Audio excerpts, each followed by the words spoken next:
Olá, eu sou Fábia Ginsky, uruguaia e moro há anos no Brasil e criadora do WineShare, que é um método especial para realizar eventos com experiência através do vinho, unindo pessoas com essa afinidade. E o vídeo de hoje é para falar com você sobre o quarto e último pilar desse método. Se tu chegou agora e ainda não me conhece, rapidamente eu vou te explicar. Eu fiz um negócio que me rendeu muito mais do que meu anterior negócio do mesmo segmento dentro da minha casa. Ela era e é o cenário do meu projeto. E que eu uso juntamente com os equipamentos que eu já tinha, sem investir absolutamente em nada no início. Acabei duplicando o meu faturamento apenas com um breve movimento que foi trabalhar com momentos especiais. Isso ressignificou o meu amor pelo vinho e, na verdade, foi um processo tão incrível porque eu descobri que poderia me divertir ao mesmo tempo e ganhar dinheiro.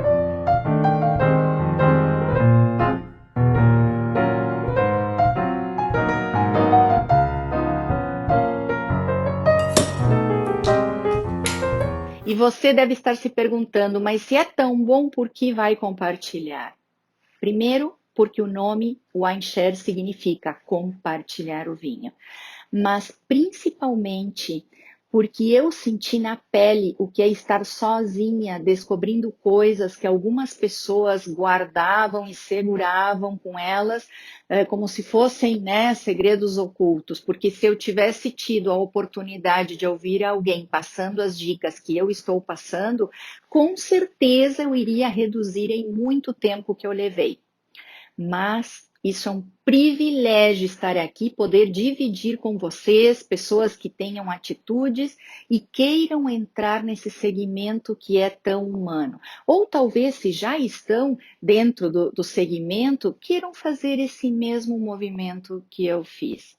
Na verdade, antes de iniciar esse método, eu tinha um pensamento, um paradigma que caiu ladeira abaixo. Eu pensava que para empreender eu precisaria investir muito sem saber o resultado. E nada foi assim na construção da minha ideia. Eu simplesmente ativei a minha criatividade e olhei ao redor para ver o que eu poderia fazer no momento difícil que eu estava passando com o que eu já tinha nas mãos. E trabalhando há anos com vinho, eu sabia sim que ele era um veículo perfeito para unir e conciliar pessoas. Mas ali eu descobri que além disso, além de conciliar as pessoas, ele poderia me dar a oportunidade de usá-lo como desculpa para relacionar negócios e duplicar o meu faturamento. No vídeo passado, eu falei sobre o terceiro pilar desse método, que é o wine networking, ou o relacionamento com o cliente através do vinho. Olha, isso é algo muito especial que eu aplico no meu processo, antes, durante e depois da venda. Então, se você ainda não viu esse vídeo, eu te convido para esse aqui e vai ali assistir. Os dois anteriores, na verdade, o primeiro foi a comunicação afetiva e efetiva, que é o primeiro pilar, que significa aquela primeira impressão, como eu faço, como eu me comunico com os meus clientes, porque a construção desse relacionamento consiste em um passo a passo que eu desenvolvi. O segundo pilar também é o atendimento com excelência ao cliente. Esse aí já é mais óbvio, tudo bem, mas indica que você passou pela prova de ter o teu cliente ali contigo, ao vivo e a cores. Então, aproveita. Se você conseguiu estar com o teu cliente, é porque ele te deu essa chance. E o terceiro vídeo que eu já falei, que foi o relacionamento com o cliente. Então, eu vou te dizer que esses três passos antes desse aqui que eu vou te falar são importantes para que tu tenhas uma ideia concreta, né? Aquela velha história que o teu cliente ficou no mínimo satisfeito com você e quer te retribuir, contribuindo para o teu desenvolvimento. já que você proporcionou um momento de criação de novos relacionamentos, isso é fundamental. Então, novamente, dá um stop aqui e vai ali assistir os 3 pilares. E hoje vou falar sobre o quarto pilar, que é o afirmador desse trabalho. Digamos que é o meu souvenir. É importantíssimo que essa experiência fique registrada em todos os momentos do processo. E é por aqui que eu tenho resultado de todo o processo, não só do evento, mas do desempenho de todo o planejamento, início, meio e fim. Sendo uma experiência diferente do que há no mercado, uma experiência com registros sensoriais, o pós-venda é diferente também.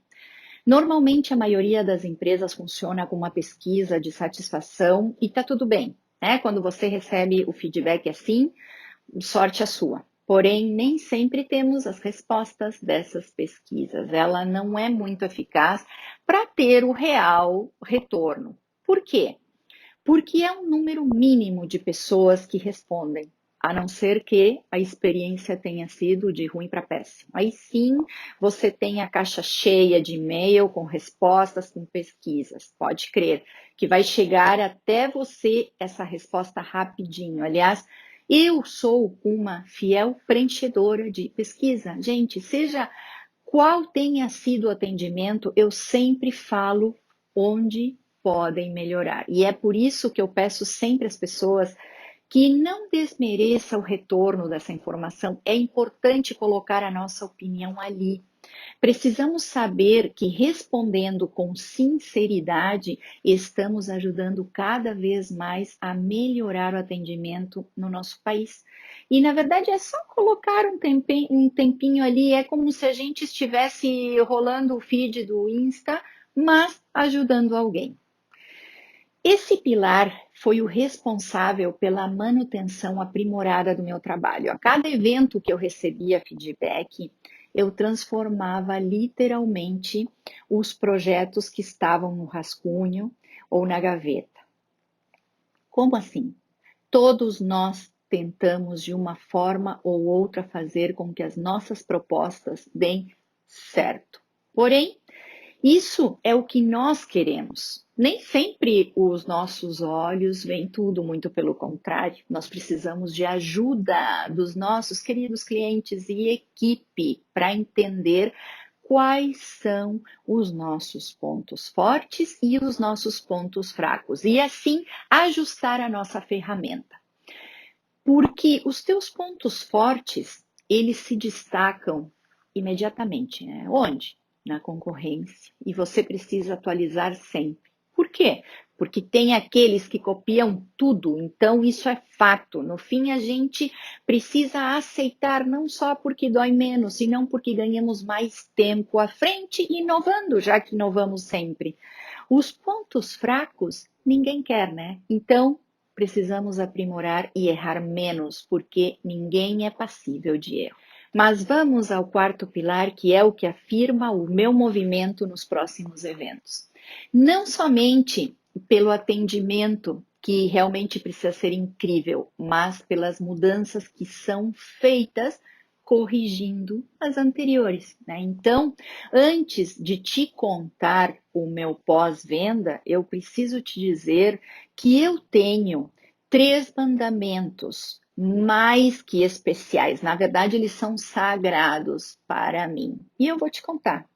O primeiro, cumpra o que você prometeu. Se você vendeu uma experiência detalhadíssima, cumpra passo a passo.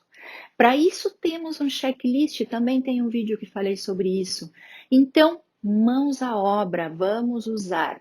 Exemplo, se ali no teu menu diz canapés e espumantes de entrada, é obrigação sua proporcionar isso, tá? Não adianta dizer que ficou sem gelo, outro blá blá blá, porque a confiança começa por aqui. Número 2. Sabe aquela história clichê que o cliente sempre tem a razão? Então, eu sinto te informar que não é bem assim. Dentro do meu mundo, o cliente é a razão. Ele está aqui me prestigiando, ele merece todo o meu carinho, todo o meu desempenho. Então, vamos fazer jus a esse prestígio. E olha, não estou falando para que você abaixe a cabeça, nem concorde com tudo, nem repita feito um papagaio o que ele está falando. Não. Eu estou dizendo que, se ele tem a razão, nós devemos usar toda a nossa boa educação, mesmo se for para contrariá-lo, e apresentar a nossa melhor justificativa do porquê. Por que você está agindo assim? Explique-se, mas de uma forma cordial, gentil, sem arranhar aquele momento. E o terceiro mandamento é: a minha equipe também é o meu cliente. Sim, tento fazer com que a minha equipe se sinta totalmente à vontade e que eles sintam o grau de valorização da companhia deles. Quer saber a retribuição disso? É inestimável. Eles me ajudam mais, muito mais do que se eu fosse duas Fábios ali, né? Nas situações mais delicadas, sempre. Tenho visto em outros eventos situações super desagradáveis que deixavam os organizadores em maus momentos. Por quê? Porque usavam aquele ego para demonstrar superioridade e, na maioria das vezes, resultava desastroso. E aqui eu vou deixar aquela outra frase que é clichê: trate as pessoas como você quer ser tratada. Ok? Tudo bem? Então, vamos lá dividir as estratégias que eu uso pós-evento e que me ajudaram muito a desenvolver verdadeiros tesouros de feedbacks. Primeiro, pesquisa em tempo real com papel e caneta na finalização do teu evento. Essa estratégia é muito simples, né? Mas não é tão fácil. No início eu colocava as pesquisas para que eles pudessem responder. Alguns clientes respondiam, mas sem muitos detalhes, sabe? Tipo por obrigação, e outros eram bem mais expressivos. Então, eu animei mais essa pesquisa junto com um sorteio. Eu criei um sorteio ao mesmo tempo da pesquisa. Então, eu sorteava uma garrafa de vinho, um saca-rolhas, enfim.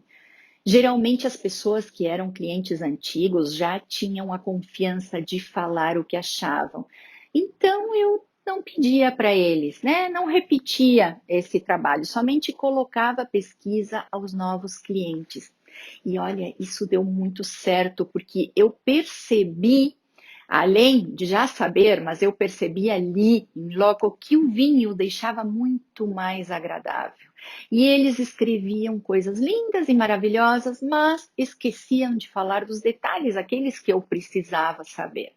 Ali eu avalio as métricas do desempenho, tanto meus como da minha equipe, e dali parto para a venda do próximo evento. Sim, gente, porque terminou um evento, já temos que ter vendido o próximo. A cada grande final eu faço a pré-venda do próximo evento.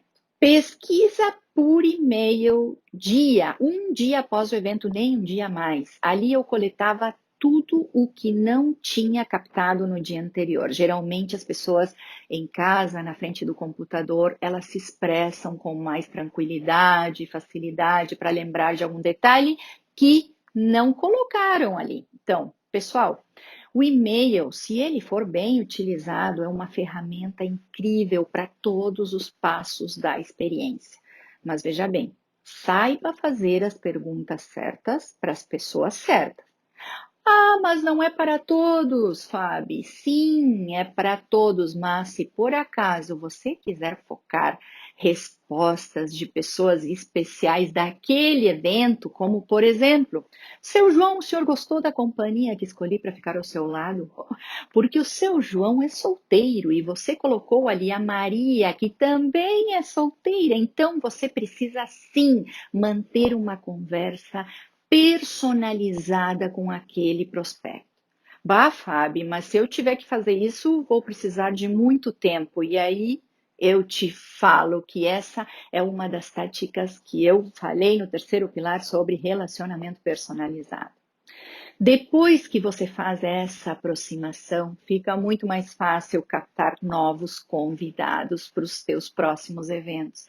Acredite que esse gesto ele converte em puro valor agregado e é compartilhado pelos teus clientes. Onde entra relacionamento, entra alegria. E depois eu tenho a resposta à pesquisa, né, anterior do e-mail. Sim, porque se eu perguntei, é a ocasião que eu tenho para agradecer aquele ser iluminado que ele usou o tempo dele em me responder. Então, eu cuido, eu mimo, na maioria das vezes faço o que é atípico, o que a maioria não faz. Sou grata retribuindo a gentileza. Quando eu recebo uma pesquisa diferenciada, daquelas que te abrem os olhos, né? Identifico ali que ele tem razão, gente, eu não tinha percebido isso. Eu faço um agrado. Eu mando um brinde como agradecimento ou faço um desconto para o próximo evento. Isso, além de ser gentil, me faz aprender na pele e eu não esqueço daquele detalhe. Sabe aquela história? Tu coloca a mão no bolso, vai doer? É, a legítima. Foi desse jeito que em poucos eventos eu consegui ter um retorno incrível dos meus convidados. Mas, Fábio, quando o feedback for ruim, quando isso acontece, é o tempo que você tem para ganhar totalmente aquela pessoa, tornando aquele cliente o seu melhor exemplo de como você vai virar uma situação. Sim, porque você vai saber. Aquele cliente que ficou insatisfeito agora vai ser o teu aliado. Ou também pode ser o contrário, né? Você pode perdê-lo para sempre. Porque a má lembrança, gente, a má lembrança de alguma coisa é como uma tatuagem, ela está ali. Se você nota muito mais do que a boa lembrança, alguma coisa está errado, né? E na verdade, acredite o peso que o negativo é o dobro do positivo. Isso aí é cientificamente comprovado. Tanto é que os jornais sempre abrem com más notícias, né? É isso aí.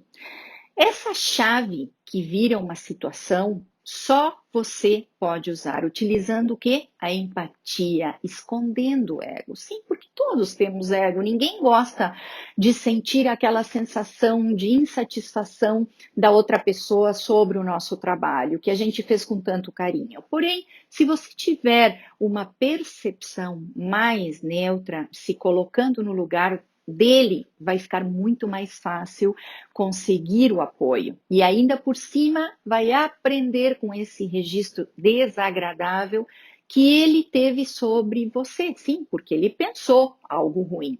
Né? Eu penso muito antes de responder uma crítica. O impulso é um inimigo meu, sabe? Ele é inimigo nato nessas situações, porque a primeira coisa que eu quero é justificar sobre a crítica. E tá tudo certo, gente. Todo mundo é assim. Isso é humano.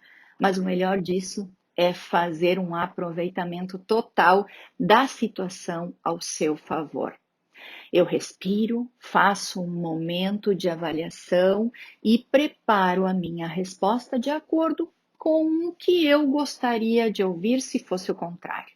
Então eu me coloco aberta para saber, para melhorar, seja qual for a situação. Às vezes, quando é ao vivo e a cores, aliás, eu vou dizer que eu prefiro que seja, sabe? Porque ali mais ou menos tu sabe medir a forma como tu vai, né, reagir. Ali, porque eu aprendi qual foi o desagrado e eu resolvo na hora. Então não fica para o outro dia. Mas tem o feedback do cliente elegante, aquele que começa te falando o quão tudo estava lindo, coloca todos os pontos maravilhosos, diz que gostou de quase tudo, até dar aquela marteladinha que você já esperava, né? E olhe que na maioria das vezes, esse é o tipo de cliente que quer que você se supere, acredite. Outra estratégia que eu uso no pós-venda é a inclusão dos clientes nas redes sociais. Claro que eu peço permissão para compartilhar as fotos dos melhores momentos, né? Afinal, fotos deles. Mas isso aproxima muito mais, além de conhecer o público semelhante, aqueles amigos que curtem e comentam, sabe? É uma interação orgânica e te faz conhecer novas pessoas e interagir divinamente com elas. Dica valiosa essa, anota. Era muito tempo que eu dedicava nas redes, sabe? Era necessário, mas com o tempo eu vi que fiquei sobrecarregada, embora gostasse demais de postar o pré-evento, mostrar a mesa arrumada, aquilo gerava um engajamento incrível. Eu adorava aquela troca com as pessoas, porque né, eu gosto de falar, eu gosto de estar com as pessoas, mesmo que fossem no Instagram e no Facebook, com pessoas que acompanham, e talvez que eu não conhecesse, né? Muitos eu não conhecia, né? Porém, ficou mais difícil conciliar os meus tempos. Então, o que eu fiz? Eu contratei uma agência para fazer esse trabalho, uma agência de publicidade. E foram 6 meses deixando que eles trabalhassem a marca. Mas eu percebi que o engajamento nos dias dos meus eventos, eles baixaram. Então, o que eu fiz? Eu retomei as redes novamente. Era muito mais interessante. A minha linguagem era mais próxima, mais ativa. Afinal, era eu que tinha feito aquilo, era eu que tinha feito a mesa. Não tinha como ninguém reproduzir o trabalho que eu tinha feito, né? E como eu arrumei essa falta de tempo que eu já tinha? Delegando para os outros coisas que eu fazia questão de fazer, mas que eram bem mais fáceis de executar, como, por exemplo, verificar as compras, falar com o florista, todo, jardim, detalhes que eu deleguei e que me ajudaram 100%. E eu fiquei bem mais livre para comunicar o que estávamos fazendo. Esta foi uma das coisas mais certeiras que eu fiz e olha, no início não foi nada fácil, porque eu sou bem exigente na ordem, sabe? E na organização do checklist. Mas vou falar que isso me ajudou muito a recuperar o engajamento e eu vendi muito mais. Eu percebi que a minha postura é só minha, é a minha forma de comunicar. E ela realmente é importante para que as pessoas entendam o real significado dessa experiência.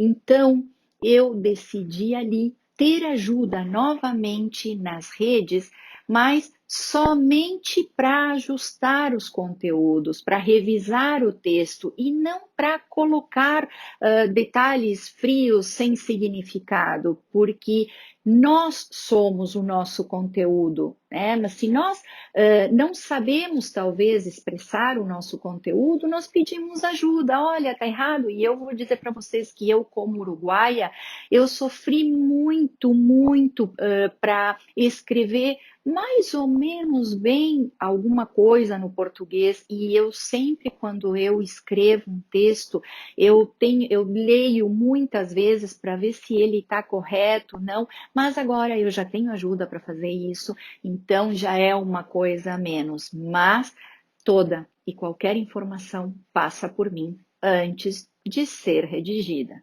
né? Isso é uma coisa bem importante. Então, hoje falamos todas essas dicas. Eu abri meu coração aqui para vocês e falei como eu faço, como eu arrumo os meus pequenos problemas, porque eles aparecem. Mas, sabe, eu vou dizer uma coisa muito especial para vocês. No meu caso, como eu amo tanto o que eu faço, isso não chega a ser um problema. Sabe? Isso sempre é um desafio bacana, legal. E quando ele me aproxima mais das pessoas, eu vejo que ali eu sempre saio ganhando. Ganhando experiência, ganhando amigos e sempre vendo que a cordialidade e a gentileza geram créditos. Né, pessoal? A gente que trabalha com pessoas, talvez gente que trabalhe também aí atrás do computador, só no celular, papapá, e que imagine que do outro lado tem uma pessoa, também tenha esse sentimento. Né? A gente precisa dar significado ao que nós fazemos, ao nosso trabalho. Então, eu deixo esse vídeo aqui com vocês, um beijo enorme e até a próxima!